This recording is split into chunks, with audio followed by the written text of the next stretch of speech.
여러분 혹시 변명을 자주 하십니까? 변명은 일반적으로 긍정적으로 받아들여지지 않습니다. 그래서 수식하는 단어들이 부정적인 단어들이 많이 붙어 있죠. 구차한 변명, 억지스러운 변명, 뻔한 변명, 어설픈 변명. 다시 이야기하면 변명을 들으면 변명을 통해서 용서가 되기보다는 오히려 더 큰 비난을 받게 되는 경우들이 많이 있죠. 그러므로 자신의 잘못이나 또한 실수에 대해서 우리는 변명하기보다 솔직하게 인정을 하고 또한 뉘우치는 것이 더 올바른 태도일 것입니다. 자, 우리 그리스도인은 무엇보다도 중요한 것은요, 우리의 삶에서 실수나 잘못으로 말미암아 변명하는 자리에 서지 않도록 힘써야 한다는 것입니다. 우리 그리스도인이 계속적으로 변명과 변명에 꼬리를 물어 변명이 계속적으로 이어진다면 우리의 삶이 그렇게 가치 있는 삶으로 여겨지지 않을 뿐만 아니라 예수 그리스도의 복음에 많은 걸림돌이 될 것이고 우리 하나님 앞에 영광이 되지 않을 겁니다. 우리가 안 믿는 사람들과 함께 살면서 함께 지내면서 생활하면서 우리가 변명이 계속적으로 이루어진다면 안 믿는 사람들이 믿는 사람들은 저러지 않나, 예수님을 믿는 사람들도 뻔하지 않나, 이러한 것들이 하나님의 영광을 자꾸 가리게 되고 또 덕스럽지 못하게 되는 것이죠. 그러므로 우리는 하나님의 영광을 위해서라도 우리의 삶 가운데 변명하는 일이 없어야 하고 우리의 삶이 그러한 자리에 쓰지 않도록 힘써야 합니다. 성경에 나오는 인물 중에요, 우리가 다니엘을 존경하는데요, 다니엘은 실제로 유대의 노예 출신이죠. 근데 바벨론과 메대와 바사의 총리를 담당하게 됩니다. 시기한 그 본국의 그 고관들이 이 다니엘을 어떻게 하든지 끌어내기 위해서 묘책을 생각해냅니다. 성경에 보니까 이렇게 나옵니다. 다니엘서 6장 3절에서 5절에 보니까요, 다니엘은 마음이 민첩하여 총리들과 고관들 위에 뛰어남으로 왕이 그를 세워 전국을 다스리게 하고자 한지라. 이에 총리들과 고관들이 국사에 대하여 다니엘을 고발할 근거를 찾고자 하였으나 아무 근거, 아무 허물도 찾지 못하였으니 이는 그가 충성되어 아무 그릇됨도 없고 아무 허물도 없음이었더라. 그들이 이르되 이 다니엘은 그 하나님의 율법에서 근거를 찾지 못하면 그를 고발할 수 없으리라 하고, 노예 출신이 이 다니엘을 어떻게 하든지 흠집을 내서 그를 끌어내리려고 왕에게 고발하려고 했는데, 실제로 다니엘의 모든 삶의 모습들, 그가 일을 처리하는 모습, 또한 그가 맡은 일들에 대한 책임감, 또한 그의 삶의 태도, 그의 모든 부분에서 아무리 찾아도 흠잡을 만한 것이, 그릇된 것이 하나도 없었다. 우리 위더스 중앙교회 모든 성도님들이 그러한 삶을 사시기를 주님으로 축원드립니다. 주위에 안 믿는 사람들이 우리 기독교에 대해서 비난을 하고 또한 우리 믿는 사람들을 비난하려고 할 때 우리의 삶을 아무리 뒤져보고 찾아보아도 흠잡을 것이 없는 정말 모든 면에서 모범적인 그러한 삶이 되기를 주의 이름으로 축원드립니다. 다니엘은 그런 삶을 살았다는 것이죠. 자, 그런데 사도 베드로가 이런 이야기를 합니다. 베드로전서 2장 20절에 보니까요, 죄가 있어 매를 맞고 참으면 무슨 칭찬이 있으리요.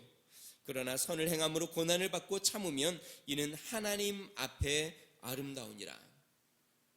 다시 이야기하면 우리 그리스도인에게 고난이 두 종류의 고난이 올 수 있는데, 자신의 죄로 말미암아 매를 맞는 것, 그러니까 나의 잘못, 나의 실수, 나의 부족함, 나의 죄로 말미암아 고난을 받는 것, 그것은 칭찬을 받을 만한 일이 아니다라고 이야기하고 있습니다. 그런데 또 하나의 고난이 있다고 이야기하는데, 선을 행함으로 고난을 받고 참으면 이는 하나님 앞에 아름다우니라. 다시 이야기하면 우리가 잘못한 것이 아니고 우리의 삶의 실수나 잘못 때문이 아니라 선을 행함으로 받는 고난이 있다. 그리고 그 고난을 참고 그 고난을 견디면 그것은 하나님 앞에 아름다운 것이다 라고 이야기하고 있습니다. 오늘 본문의 사도 바울이 아그리빠 왕의 앞에서 자신을 변명하는 내용이 나옵니다.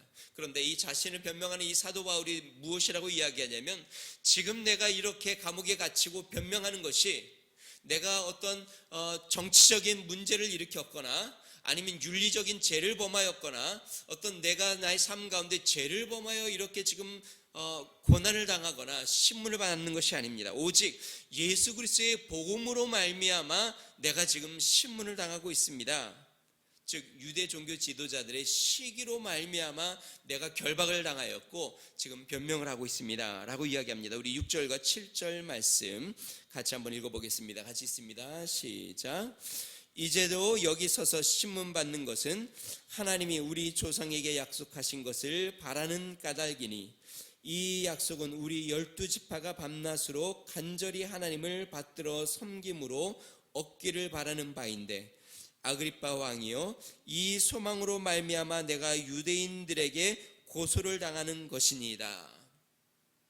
내가 지금 이렇게 고소를 당한 이유는 내가 무엇인가 죄를 범하여서가 아니라 이 종교적인 문제, 무엇보다도 유대인들이 그렇게 사모했던 메시아에 대한 이야기, 예수 그리스도가 메시아였고 하나님이 그 아들 예수 그리스도를 메시아로 이 땅에 보냈고 그 메시아의 부활에 대하여 증거함으로 지금 내가 이렇게 붙잡혀 고난을 당하고 있습니다 라고 변명을 하고 있습니다. 다시 이야기하면 자신의 삶에 대한 변명이 아니라 복음에 대한 변명을 하고 있다는 것입니다. 여러분 이것에 대해서 우리가 다른 말로 무엇이라고 이야기하냐면 간증이라고도 이야기합니다. 안 믿는 사람들에게 내가 만난 그리스도에 대하여 이야기하는 것, 간증이죠. 우리 그리스도인은 제가 앞부분에 이야기한 것처럼요 자신의 삶에 대한 변명이 아닌 복음에 대한 변명, 즉 예수 그리스도 하나님의 능력과 은혜를 증거할 수 있는 간증의 삶으로 나가길 주의 이름으로 축원드립니다. 여러분들의 직장에서 여러분들이 함께하는 사람들이 여러분들의 삶을 보고요 여러분들의 삶이 모든 삶에서 성실하고 충성되고 바르고 올바르면 그 사람들이 세상 사람들이 여러분들을 보면서 여러분들의 허점을 찾아내기가 참 쉽지 않을 겁니다. 여러분들의 문제에 대해서 이야기할 수 없을 겁니다. 그런데도 간혹 사람들이 그렇게 이야기하죠. 근데 왜 교회 다니는 사람들은 왜 그렇게 행동해? 왜 자신들만 믿지 왜 사람들에게 전도지를 나눠주고 왜 자꾸 신앙을 강요해? 이렇게 사람들이 우리의 신앙을 가지고 공격할 때가 있습니다. 여러분 그때가 언제일까요? 복음을 전할 때입니다. 복음에 변명을 해야 될 때입니다. 예수 그리스도를 알리고 증거해야 될 때입니다. 자, 그러면 우리 그리스도인의 변명은 어떠해야 될까요? 오늘 본문을 통해서 두 가지를 살펴보겠습니다. 우리 그리스도인의 변명 첫 번째는요 하나님의 능력의 역사를 증거해야 합니다. 지금 사도 바울이 아그리빠 왕 앞에서 자신이 이렇게 결박된 것에 대해서 변명을 하는데요 먼저 자신의 이전의 삶에 대해서 쭉 설명을 합니다. 나도 유대인의 그러한 공동체 안에서 자랐습니다. 나도 율법을 배워왔습니다. 율법을 배울 뿐만 아니라 유대인들 중에 가장 율법에 열심을 내는 바리새파에 속해서 그 누구보다도 율법을 철저하게 지키고 배웠던 사람입니다. 누구보다 뒤지지 않기 위한 그 율법의 열심을 가지고 예수 믿는 자들을 잡아 죽이고 또한 먼 데까지 타 지방까지 나아가 그 열심을 냈던 사람입니다. 그런데 이 사도 바울에게 터닝 포인트가 생깁니다. 그것은 무엇이냐면 예수라는 인물이 등장하기 시작한 것이죠.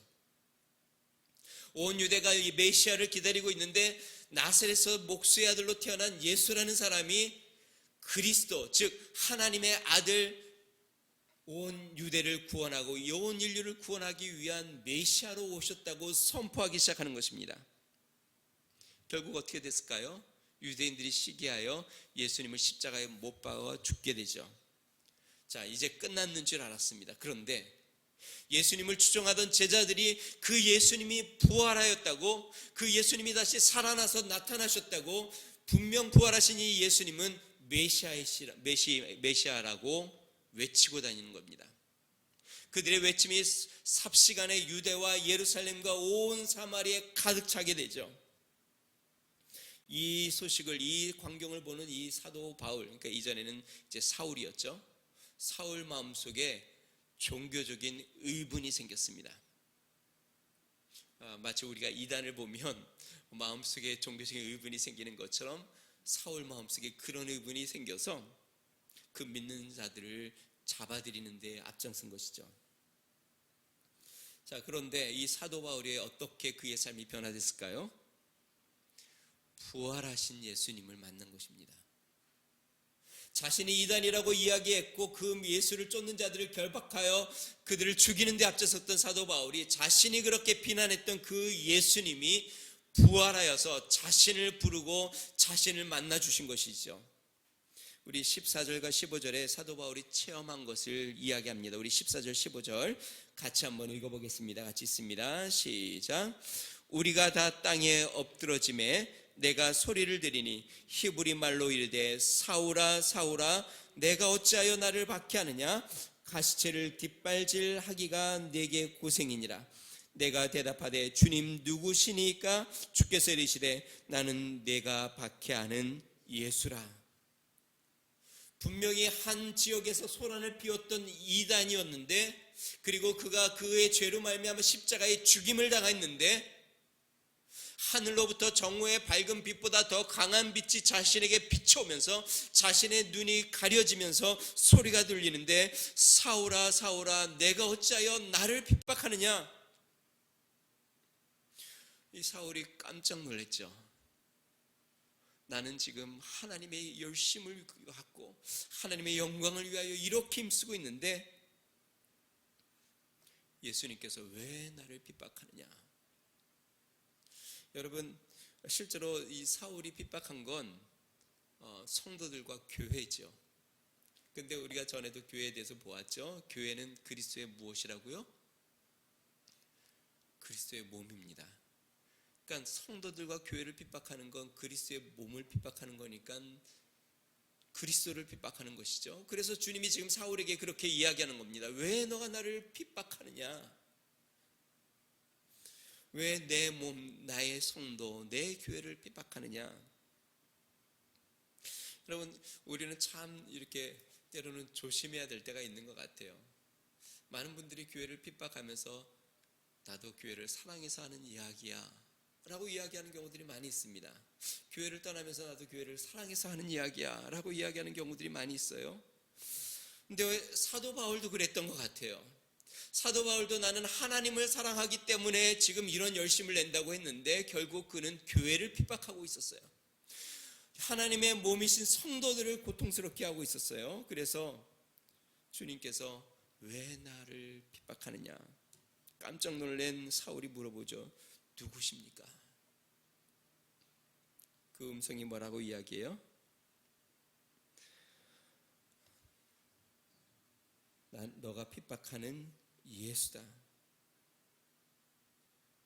다시 이야기하면 부활하신 예수님을 만났다는 것입니다. 사랑하는 성도 여러분, 우리가 변명해야 될 것, 우리가 증거해야 될 것, 부활하신 예수님입니다. 살아 역사하시는 우리 주님입니다. 바울은 틀렸고 그리스도의 복음은 사실이었습니다.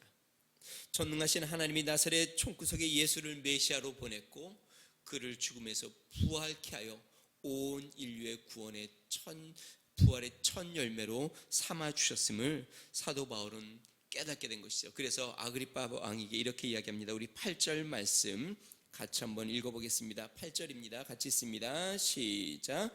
당신들은 하나님이 죽은 사람을 살리심을 어찌하여 못 믿을 것으로 여기나이까. 실은 사도 바울도 이전에는 믿지 않았습니다. 예수가 부활했다는 사실을 증거하는 자들을 잡아 죽이는 일에 앞장섰습니다. 그런데 사도 바울 스스로가 부활하신 예수님을 만났습니다. 그 음성을 들었습니다. 그리고 사도 바울이 깨달은 건 우리의 하나님은 능력의 하나님이시다.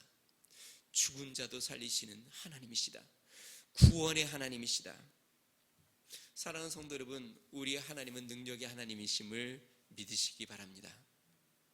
구원의 하나님을 믿으시기 바랍니다. 예수 그리스도를 믿는 자를 구원하시는 능력이 우리 하나님에게 있음을 믿으시기를 바랍니다. 우리 그리스도인의 변명은 그래야 합니다. 우리 앞부분에 이 그리스도인의 변명에 대해서 간증이라고도 이야기했는데요. 간혹 간증을 할 때에 우리가 주의해야 될 점이 있습니다. 우리 성도들이 간증을 할 때에 하나님의 능력, 나에게 나타난 하나님의 능력을 우리가 표현하려고 하다가 간혹 자신의 의를 드러내는 경우들이 많이 있습니다. 이런 거 들어보셨어요? 내가 40일을 금식을 했더니 하나님이 저에게 능력을 주셨습니다. 물론 하나님의 능력을 간증을 하려고 한 것이지만 사람들이 듣기에는 이야, 저 사람 40일을 금식을 했어. 그러면 또 사람들이 어떤 생각이 들까요? 나도 열심으로 내 노력으로 하지 않으면 하나님의 능력을 경험하지 못하는구나 라는 좌절에 대한 마음이 생기는 것이죠. 내가 하나님 앞에 많이 헌금을 했더니 하나님이 축복해 주셨어. 내가 수십 년 동안 교사로 봉사하고 성가대로 헌신을 했더니 하나님이 우리 가정 가운데 복을 주셨어. 여러분, 이러한 간증은 옳지 않습니다. 우리의 간증은 오직 하나님의 능력을 나타내는 것입니다. 지금 사도 바울이 자신의 의를 증거하는 것이 아닙니다. 내가 하나님의 은혜를 받기 위해서, 내가 예수 그리스도를 만나기 위해서 내가 이렇게 노력했다고 이야기하는 것이 아닙니다. 오히려 사도 바울은 나는 이런 죄인이었는데 하나님의 능력이 나를 만나 주셨습니다. 하나님의 능력이 예수 그리스도를 살리셨습니다 라고 이야기하는 것이죠. 그리고 또 하나 우리가 오늘 본문에서 하나님의 능력을 볼 수 있는 것은 무엇이냐면 사도 바울의 변화입니다. 여러분 한번 저를 보세요. 사람이 변하기 쉽나요? 어렵나요? 우리 자신을 보면 어때요? 잘 변하기 쉬운 것 같아요? 어려운 것 같아요? 사람은 참 변하기 쉽지 않습니다. 자신이 갖고 있는 옳다고 생각하는 것, 자신의 그런 삶의 태도나 그런 모습들. 사도 바울은 태어나면서부터 유대인 가정에서 율법을 배웠고 또 아주 가말리엘이라는 높은 학자 밑에서 율법을 평생 배워왔습니다. 그것이 옳은 것이라고 배워왔습니다. 그렇기 때문에 누가 시키지 않아도 자신이 앞장서서 믿는 사람들을 잡아 죽이는 것에 앞장섰습니다. 자, 그런데 이 사도 바울을 변화시키려면 제자 훈련을 몇 년 정도 해야 될까요? 아마 제가 사도 바울을 변화시키려면 사도 바울을 붙잡아 놓고 1:1 제자 양육을 한 몇 년 정도 하면 변화가 될 거예요. 아마 제가 변화될지도 모르겠죠. 무슨 말로 사도 바울을 변화시키고 어떠한 논리로 사도 바울을 변화시킬 수 있겠습니까? 자, 그런데 하나님의 능력이 어때요? 사도 바울을 변화시키는데 하나님이 얼만큼의 시간이 필요했고 얼마나 많은 말이 필요했을까요? 여러분, 다메섹에서의 짧은 만남, 그리고 오늘 성경 본문 말씀 보니까요 14절에서 18절 간증이 5절밖에 안 돼요. 그 5절 예수님의 몇 마디로 사도 바울의 인생이 180도 완전히 달라집니다. 이전에는 예수님 믿는 사람들을 잡아 죽이던 이 사도 바울이 이제는 예수 그리스도를 증거하며 돌에 맞고 감옥에 갇히는 사람으로 완전히 변화됩니다. 여러분, 이게 하나님의 능력입니다. 누가 우리를 변화시킬 수 있습니까? 어떠한 말로 우리가 변화되겠습니까? 얼마나 많은 책을 읽는다고 우리의 삶이 한순간에 변화될 수 있겠습니까? 그런데 능력의 하나님을 만나는 순간 우리의 인생은 180도 달라집니다. 사도 바울, 그렇게 강하고 고집스럽고 그렇게 자기의 이 종교적인 열심과 자신의 그 확신에 넘쳤던 사람이 예수의 음성을 한번 듣는 순간 완전히 꼬꾸라지고 그의 삶이 완전히 변화되죠. 그것이 하나님의 능력입니다. 간절히 바라기는 우리 위더스 성도님들이 하나님의 능력을 날마다 경험하시기를 주의 이름으로 축원드립니다. 여러분, 주중에 저도 이제 그러한 기도하면서 그런 이야기를 들었는데요.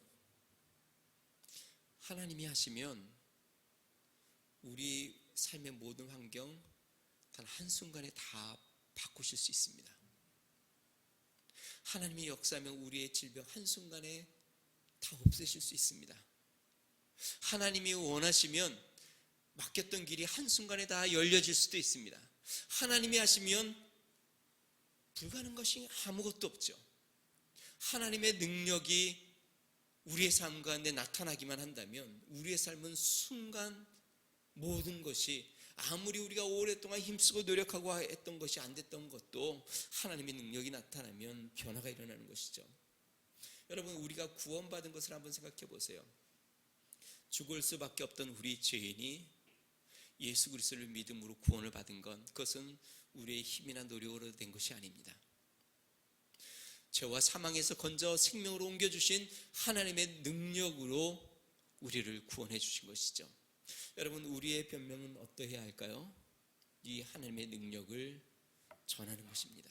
지금 사도 바울이 아그리빠 왕에서 왜 하나님의 능력을 믿지 못합니까? 왜 죽은 자를 살리실 수 있는 하나님의 능력을 받아들이지 않습니까? 하나님이 그거조차 못하시겠습니까? 우리 하나님의 능력의 하나님인 것을 왜 믿지 못하십니까? 라고 지금 사도 바울이 아그리빠 왕과 유대인들 앞에서 선포하는 것처럼, 사랑하는 성도 여러분, 우리의 변명은 우리의 자신의 삶에 대한 우리의 의를 드러내는 것이 아니라 우리의 하나님의 능력, 우리의 하나님의 역사를 선포하고 나타내는 그러한 삶이 되어야 합니다. 이번 한 주를 살 때에 여러분 만나는 분들에게 하나님의 능력을 한번 말씀해 보세요. 하나님이 나를 만나 주셔서 이전에 그렇게 하나님을 원망하고, 아니 하나님에 대해서 무관심하고 때로는 하나님을 거역했던 나를 변화시켜서 지금은 내가 하나님과 동행하고 있습니다. 내 삶이 하나님으로 변화되었습니다. 하나님이 나를 만나 주셔서 나에게 구원의 은혜를 베풀어 주셨습니다. 여러분, 그 내가 만난 하나님의 은혜, 하나님의 역사, 그 하나님의 은혜를, 하나님의 능력을 증거하는 믿음의 성도가 되시기를 주님 축원드립니다. 자, 두 번째, 우리 그리스도인의 변명은 어떻게 해야 될까요? 하나님의 은혜를 말해야 합니다. 오늘 사도 바울의 변명을 자세히 보면 의도적으로 자신이 메시아인 예수 그리스도를 핍박했다고 이야기합니다. 여러분, 일반적으로 변명은 어때요? 변명은 자신의 잘못, 또 자신의 약점을 들춰내기보다 가능하면 그것은 조금 덮어두고 왜 그럴 수밖에 없었는지 그것을 이야기하므로 좀 자신의 잘못을 합리화하려고 노력하는 것이 변명이죠. 그런데 여러분, 지금 사도 바울의 이야기를 한번 쭉 들어보십시오. 사도 바울은 의도적으로 어떻게 이야기하고 있냐면, 제가 그랬습니다. 내가 그 예수 그리스도를 핍박했습니다.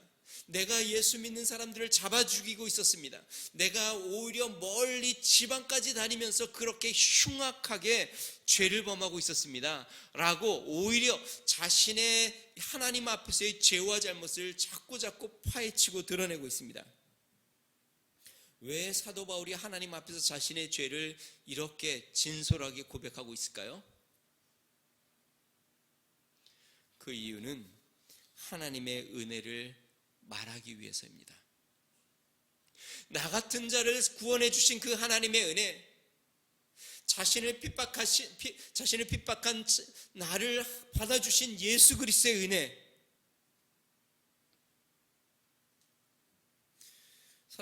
예수님께서 사도 바울에게 이렇게 이야기했습니다. 사울아 사울아, 내가 어찌하여 나를 박해하느냐? 가시채를 뒷발질하기가 내게 고생이다. 여러분, 여기 가시채는 무엇이냐면 나무 끝에 매달은 뾰족한 쇠붙입니다. 막대기에다가 뾰족한 쇠붙을 이렇게 붙여가지고 그것으로 무엇을 하냐면, 목자들이 양을 칠 때에 양들이 길에서 벗어나게 되면 바른 길로 가도록 이 엉덩이를 쿡쿡 찔러서 방향을 잡아서 다시 곁길로 가지 말고 바른 길로 가도록 이렇게 경고를 하는 것이에요. 그런데 한번 생각해 보세요. 이 양이 골을 내어서 이 가시채를 그냥 골을 내서 막 뒷발질을 막 한다고 한번 쳐보세요.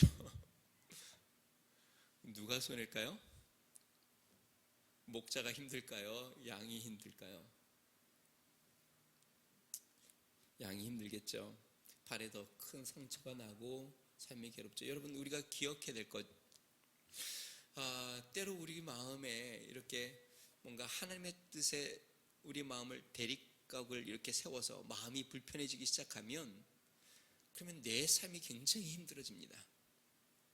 내 마음이 굉장히 냉랭해지고 내 삶이 굉장히 무거워지고 민감해지고 또 삶에 고통스러워집니다. 우리 주님 그걸 너무나도 잘 아세요. 마치 사도 바울이 지금 그랬어요. 지금 하나님과 대립각을 세우고 예수 믿는 사람들을 잡아 죽이는 그 일에 앞장서자 사도 바울의 삶이 고통스럽고 힘든 것을 우리 주님은 알고 계셨습니다. 그래서 지금 예수님께서 사도 바울에게 뭐라고 이야기합니까? 가시체를 뒷발질하는 것이 너에게 고생이 아니냐. 지금 너가 더 고생스럽지 않냐. 너의 마음이 더 힘들고 너의 마음이 더 상처를 받고 있지 않느냐.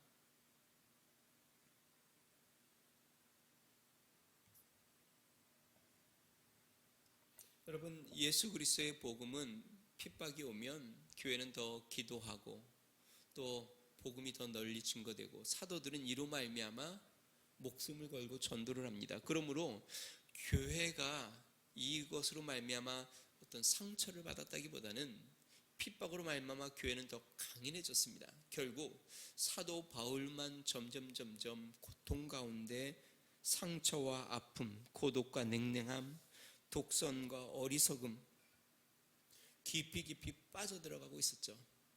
이것을 안타까워하신 우리 주님, 부활하신 예수님께서 사도 바울을 찾아가 주신 겁니다. 그래서 사도 바울이 은혜를 경험했다라고 이야기하는 것이에요. 사도 바울이 뭐라고 이야기해요? 그 은혜를 인하여 믿음으로 말미암아 구원을 얻었나니 이것이 사람에게서 난 것이 아니요 하나님의 선물이다. 하나님이 나 같은 자에게 은혜의 선물을 주셨다. 내가 예수님을 핍박하고 예수 교회를 내가 핍박하였는데 그 예수님이 나에게 찾아오셔서 나에게 손을 벌리시고 나를 구원해 주신 그 은혜, 그러므로 나는 구원받은 자임을 지금 사도 바울이 간증을 통해 변명하고 있는 것입니다. 사도 바울이 또 전하는 하나님의 은혜는 무엇일까요? 그것은 사도 바울을 건져주셨을 뿐만 아니라 예수 그리스도의 복음의 증인, 사도로 부르셨다는 것이죠. 우리 16절에서 18절 말씀 같이 한번 읽어보겠습니다. 16절에서 18절까지 말씀입니다. 같이 읽겠습니다. 시작. 일어나 너의 발로 서라. 내가 네게 나타난 것은 곧 내가 나를 본 일과 장차 내가 네게 나타날 일을 너로 종과 증인을 삼으려 함이니 이스라엘과 이방인들에게서 내가 너를 구원하여 그들에게 보내어 그 눈을 뜨게 하여 어둠에서 빛으로 사단의 권세에서 하나님께로 돌아오게 하고 제사함과 나를 믿어 거룩하게 된 무리 가운데서 기업을 얻게 하리라 하더이다. 예수님께서 이 사도 바울을 부르셨을 뿐만 아니라 또 다메섹에서 이렇게 이야기합니다. 이제 너는 나의 그릇이다.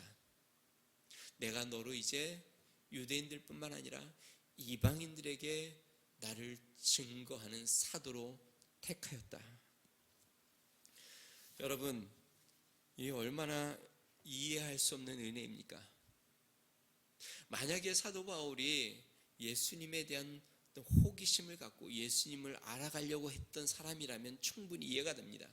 분명히 사도 바울이 예수님이 어떤 분인지 메시아를 만나고 싶어서 성경을 연구하고 예수님에 대해서 사람들에게 듣고 배우고 그러다가 다메섹에서 예수님을 만나서 그래 내가 그 예수다.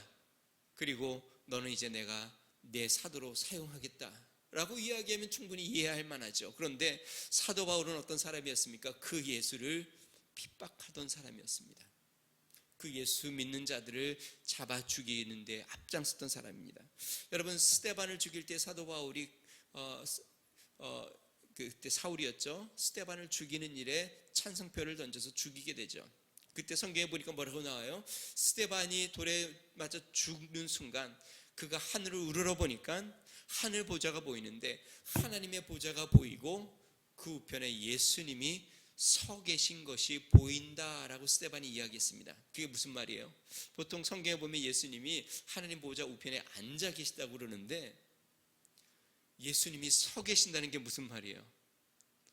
자신의 사랑하는 종 스데반이 죽는 것을 보고 순교당하는 걸 보고 예수님이 벌떡 일어나셔서 스데반을 맞이하기 위하여 지금 스데반을 주목하고 계신 것이죠. 다시 이야기하면 이 사도 바울은 이전에 사울은 그랬던 사람이에요.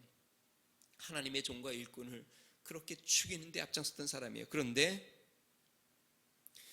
주님께서 이제 그 바울에게 내가 너를 나의 증인으로 삼겠다, 내가 너를 사용하겠다, 나의 그릇으로 삼겠다라고 이야기하는 것입니다. 오늘 사도 바울이 변명하는 것은 무엇이냐면 하나님의 은혜입니다. 나 같은 자도 이런 은혜를 받았습니다. 우리 하나님은 크고 능력의 하나님일 뿐만 아니라 자비롭고 은혜로우신 하나님입니다. 그리고 이 복음을 나에게도 허락해 주셨고 이 복음을 증거하도록 나를 부르셨습니다. 사랑하는 성도 여러분, 하나님의 은혜를 말하시기를 주님으로 축원드립니다. 성령이 충만할 때 보면은요 언어가 달라집니다. 여러분들도 느끼죠? 충만하지 않을 때는 하나님에 대하여 얘기가 잘 안 나와요.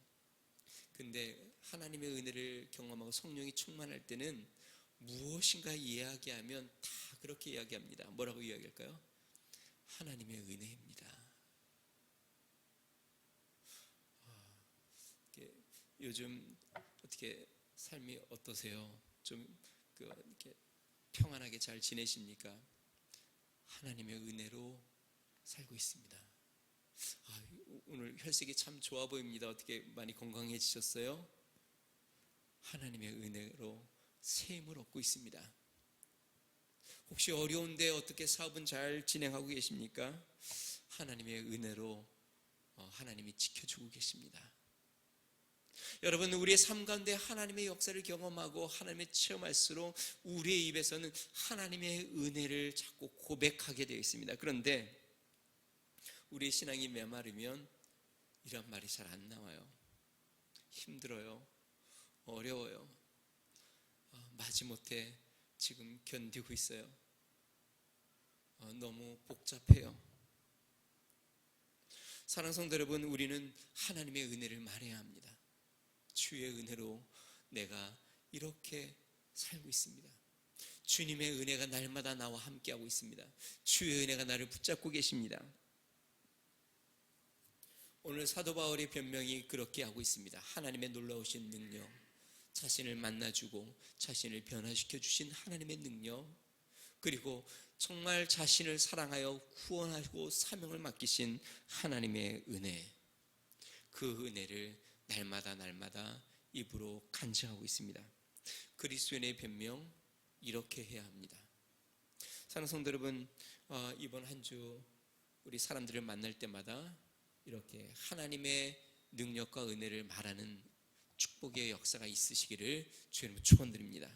자신을 변명하려고 하지 말고, 또한 자신의 잘못과 허점은 우리가 솔직하게 고백하고 또 그러한 모습이 드러나지 않도록 우리는 최선을 다하여 그리스도인다운 삶을 살아야 하고, 혹시 우리가 신앙적인 문제에서 우리의 믿음에 대하여 사람들이 공격해 온다면, 또 사람들이 의문을 갖는다면 하나님의 능력과 하나님의 은혜를 입으로 고백하고 증거하는 믿음의 성도가 되시기를 주의 이름으로 축원드립니다. 우리 같이 한번 찬양하고 기도하겠습니다.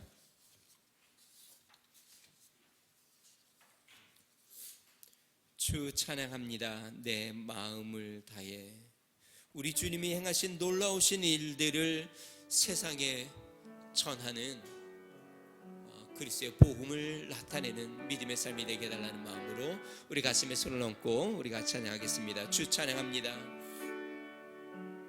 주 찬양합니다. 내 마음을 다해 주가 하신 놀라운 일들을 세상에 모두 전하리다. 주 찬양합니다. 내 마음을 다해 내 마음을 다해 내가 주를 기뻐하며 찬양해 할렐루야.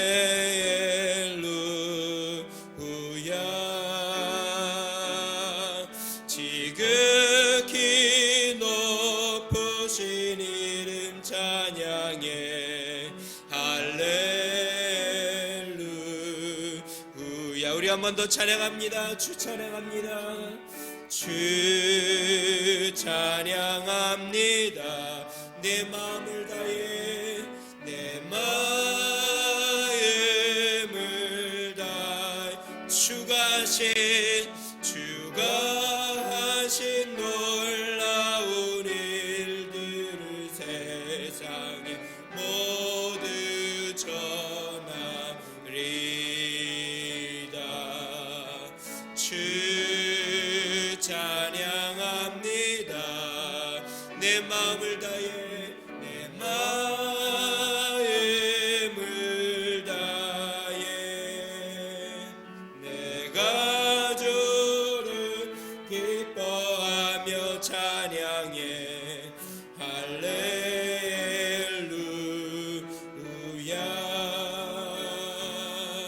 지극히 높으신 이름 찬양해 할렐루야.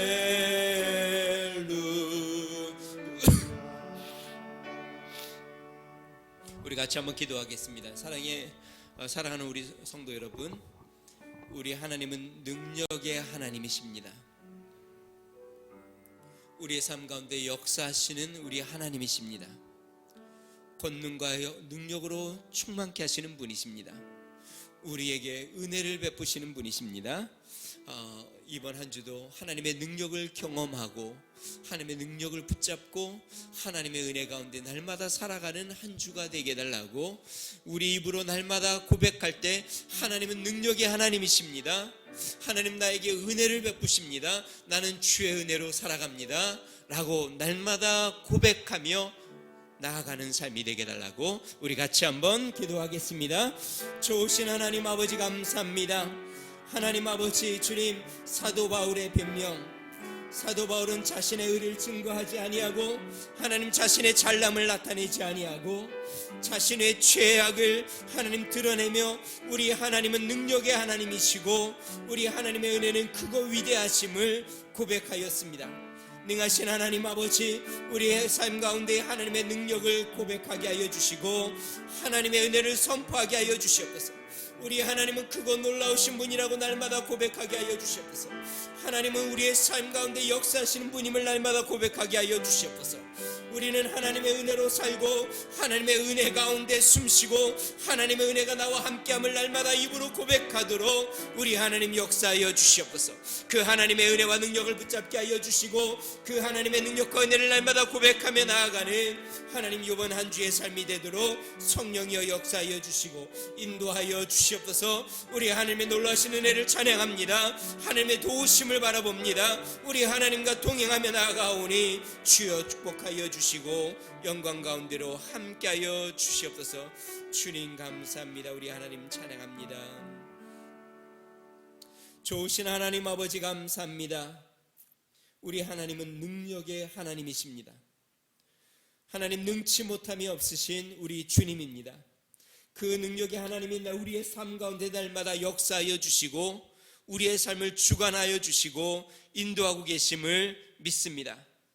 우리 하나님의 은혜는 끝이 없고 하나님의 사랑은 무궁하심을 찬양합니다.